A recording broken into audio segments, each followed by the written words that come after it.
They were 13 days returning. In those 13 days, Tien Dar wrote 1,400 pages of diplomatic report. Sela Voss recorded 1,100 hours of audio supplementary material. Captain Sivas submitted a brief technical report on human FTL drive characteristics observed during transit that would keep the Council's engineering divisions busy for a decade.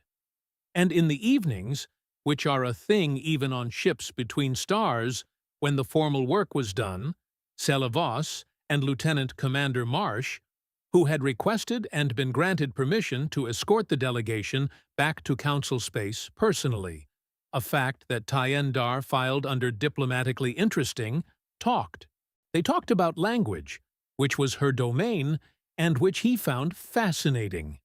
He had not, until this trip, spoken to anyone in real time who had learned Standard from archives rather than childhood.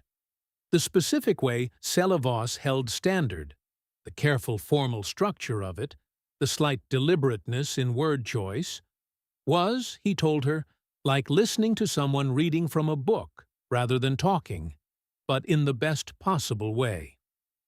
She told him that human Standard was, structurally, less complex than any council language she was fluent in, but that the gap between formal Standard and informal spoken Standard was larger than almost any equivalent linguistic pair she had encountered, and that she intended to study this gap extensively. He said, "That gap is basically where all human humor lives." She said, "Please explain human humor to me." He was quiet for a moment and then said, "I'll need a longer journey." And that's it for today's episode. Thank you so much for tuning in and spending this time with me. It really means a lot. If you enjoyed this conversation, do me a quick favor. Hit that like button, and if you haven't already, subscribe so you don't miss what's coming next. It genuinely helps the show grow and lets me know what you want more of. Thanks again for listening. I'll see you in the next one.